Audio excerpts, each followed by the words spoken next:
day, another recap. Today we'll be diving into the brand new action thriller crime movie titled The Killer. Enjoy the recap. The movie kicks off on Chapter 1 located in Paris. An assassin sits staring out of a window. His timer goes off and he almost falls asleep. Sometime later he awakens still parched outside the window, but he's wearing some gloves though. The assassin does not have any names. He's known as The Killer. He sits back on his chair and puts in some earphones. He waits and then looks outside and just watches people going about their daily life. And I guess it's time for some yoga. Some push-ups and a great sitting posture doesn't hurt. He finally leaves the room. Going down a couple flights of stairs, he exits the building with shades and a hat before scanning a bike with his phone. He quickly grabs some much-needed supplies from a nearby cafe and jumps on a phone call with a man on the other line saying the person will show up. The killer says he's waited 5 days and he's going to wait only 2 more. He quickly heads back up to the building and a narrator speaks. The killer says he refuses to book any more Airbnbs from their hidden nanny cams. He continues watching the everyday people, and when night approaches he sets up his sniper rifle staring right out the window. Out of nowhere, someone behind him opens the door to the room. The killer holds his sniper at the ready, and a man drops off some mail and walks off. The killer caught a close call, and when dawn finally breaks he still sits at the window. He illustrates how boredom is one of the hardest things a person can do in their lifetime. His line of work is boring up to the point where he stages accidents or gradual poisons, causing his creativity to kick into place. He continues his day by disinfecting the sink and afterwards ends up in his makeshift bed. The killer goes to have a power nap, to which he sets his alarm every so often to wake up and check if his target has arrived. But during one peep he spots curtains being opened up at his target's location. A car then pulls up in front, and a housemaid prepares the chambers for a VIP on his way there. The killer sets up his sniper rifle once more and sees a man inside the house.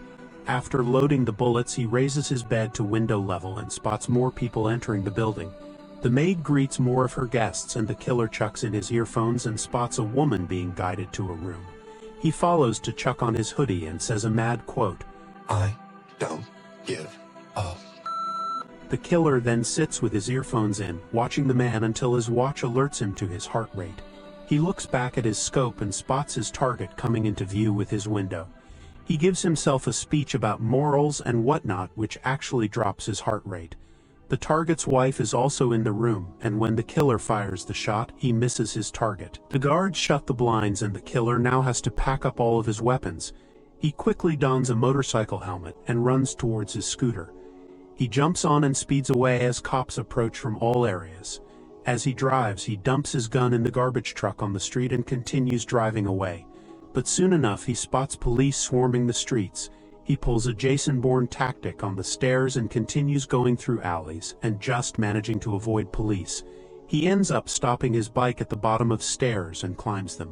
He tosses his helmet and makes his way to the nastiest public toilets. Nowhere else but the gas station has claimed that title. After giving himself a little makeover, he goes to a nearby cab and makes his way to an airport. But problematically, while in line, he spots a Belgian Malinois and turns the other way. He cleans himself up, gets a plane ticket, and goes to the phone booth. He tells the man on the other side what happened and makes his way on the plane, where he spots an ominous-looking man. Some while later, the killer arrives at his location and stares at the same man. He then hears on the speakers that the flight has a delayed option available and a voucher plus accommodation to wait a day. He accepts the trade and successfully makes his way to his hotel room. He places a glass cup on the door handle and sits on the couch. The following day he silently exits his hotel and makes his way to his next flight. He puts in his earphones and cruises through the sky. At his next destination he jumps into his car and goes from place to place and through some beautiful scenery. He pulls up to a gate but spots boot marks on the floor, and this prompts him to grab a pistol and jump the gate. He goes sprinting until he sees more boot tracks and runs up to the mansion. He makes his way inside and then he sees blood all around the house. He makes a call and immediately rushes towards a hospital that's having some power outages. He sees a woman lying in bed and Marcus tells the killer that she's in critical condition. He explains to him that his sister Magdala described the 2 people that attacked her and said there was a woman and a man, but she managed to stab the man and hide in a bathroom. Marcus believes the two people came for the killer but found his wife instead. The killer follows this by sitting next to the bed, and Magdala wakes up. She tells him she did not utter a single word about him even under the immense pressure they put her under. With that, he leaves the hospital and gets to some digging. He opens a hidden underground safe and the next day begins packing his bags. He sets out on a drive through town and spots the description of the vehicle that left his house. When night approaches, he asks if he can grab an emergency driver, but when they open the door for him, well, let's just say he goes looking through their database until he finds the driver he's looking for. He sends a package through the mail to Dolores and begins staking out a location. He spots the driver he's been looking for and tails him until he asks for a ride. During the ride, the killer taps his pistol on the glass and the driver hands over his wallet. But the killer doesn't want money, he asks for information. The boy knows exactly who he's talking about and calls the two he escorted freaks. He gives the killer the description and says he was pretty much forced to drive them. He says the story of how he took them to a hidden mansion and was forced to wait until they returned. But the killer could not care less and kills the driver. Using another fake passport, he leaves the country and heads to New Orleans, taking a stop at a storage facility to park his van, get some guns, files, and a new number plate. With his new work vehicle, some power tools seem useful, and even a banana. The killer spots a specific woman and calls her Dolores. It seems it's time to execute his plans as he fakes to be a garbage man and enters the building. After arriving on his level, he starts counting in his head how long the door takes to close. He approaches the door and drinks from a bubbler. Once the opportunity presents itself, he manages to keep the glass door open, and when the woman sees him, she is petrified. The killer holds her and then holds Hodges at gunpoint. The man seems to recognize the killer as well as his line of work and tells Dolores to comply with his demands. After locking her in the bathroom, Hodges says that he was forced to make consequences happen when the killer missed the shot against a very powerful man. Hodges seems to be one of the leaders that the killer was working for and offers him the only solution for survival: to disappear.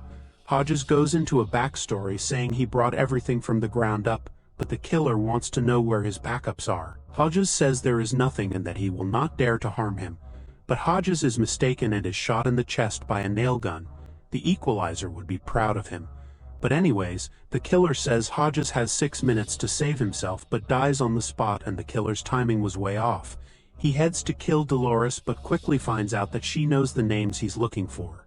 She will only provide them on the condition that he promises to not leave things looking the wrong way. He approaches her and his mind tells him empathy is weakness, but he doesn't listen to the voice and cuts her free.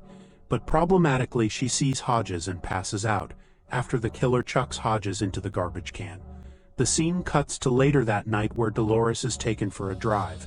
When they stop and the killer exits the van, she screams and tries to escape, but that ain't happening. She eventually helps him go through all the files to find the subcontractors who broke into his house. He only finds a name: Claiborne, the client. Once finished, he psychotically kills Dolores and complains about having to always clean up. He is one psychopath, and he inevitably makes his way to a motel to catch some sleep.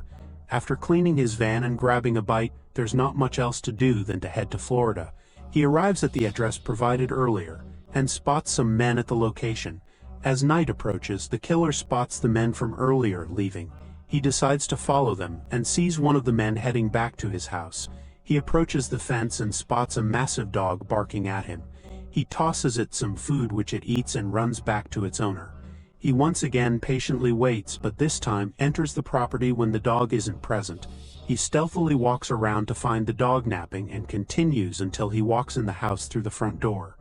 The man inside is having a shower, and the killer creeps to the bathroom and hears the knobs turning. He gives himself another speech but is ran into by a man who quickly shows the killer how tough he actually is. When the killer is pinned to the ground, he gets back up, but their fight rages on and breaks everything around the house. After the killer breaks multiple items on the man's face, he puts him in a chokehold. But the man escapes, and the two continue breaking everything they see in sight. The man reaches for a gun but is injured in the process. The killer arms himself with whatever he can find and hides behind a door. The man approaching is bleeding out and walks towards the final door until the killer finds a pistol, injures the man, and then finishes him off. He then sprints for his life when the dog chases him, and when he's safe, he throws a Molotov to burn the house and cover his tracks. The following day, he makes his way to the airport once again. He boards his next flight and travels to New York City. This time he uses public transport and goes to rent a car for himself. Soon enough, he arrives at the subcontractor's supposed house and watches it like he watched the others. He takes a much-needed rest and waits till nighttime, where he spots a woman with the same description the taxi driver had told him from earlier. As soon as she starts driving, the killer quickly follows. Making sure to keep some distance, the radio plays as the time ticks. The woman goes to turn right and the killer jumps in the left lane to finish the job, but hears sirens in the distance and stops. He keeps following the car, and when it stops, so does his. Seeing she's made her way to the waterfront and is having a really fancy meal, he goes back into talking to himself mode and soon enough forcefully takes a seat at her table and aims his gun at her. For a killer, she buckles quite a bit. She introduces herself as the expert and asks the killer if he finally gave Hodges a horrific death. As the killer remains quiet, the expert tries to use some friendly tactics and offer him food. Another tactic she tries is by telling him that she had nothing to do with hurting his wife. It was the brute who done everything. But the killer already took care of him, and as your usual psychopath, he just stares at his next victim while she blabbers about morality and the hypocrisy of their work. She also tells him that he could have killed her in so many ways but chose to talk to her. With that, he takes her outside and makes her walk as she blabbers and tries to use reverse psychology and even fakes to break her leg, but the killer just shoots her clean in the head. Now the killer isn't finished his hunt quite yet, and looks for his next victim. With such a high-class profile, this job isn't going to be that easy. He stakes out the man's residence and heads up the car park when he sees an opportunity. Running into a door handle that won't open, the killer simply searches a fob copier on Amazon and spots his target sitting in the car. At night, he links up with a man selling him some weapons and has whatever a psycho could wish for. After receiving his Amazon delivery, the killer goes to the gym where his target trains at. After swiping the janitor's card and going inside the change rooms, he finds his target walking off to work out. Using the janitor's card, the target's locker opens, and the killer takes a card from a wallet inside. Using the device he bought earlier, he copies the card and promptly returns it to the target's wallet. With that, he waits until the gate opens for the building car park and uses the card he had created to open the door.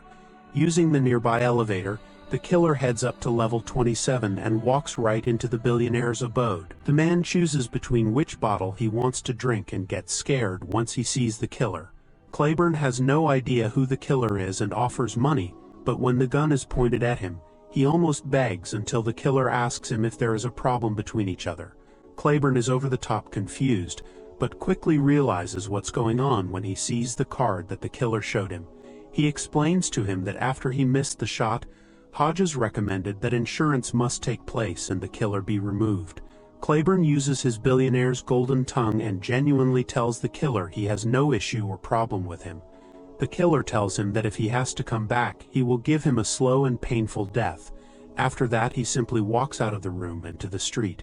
In his final destination, he heads to the Dominican Republic, where he enjoys a nice cup of tea with his now healed wife. And that's the end. If you have any recommendations or videos you'd like recapped, smash them down in the comments below, and as always, see you on the next one.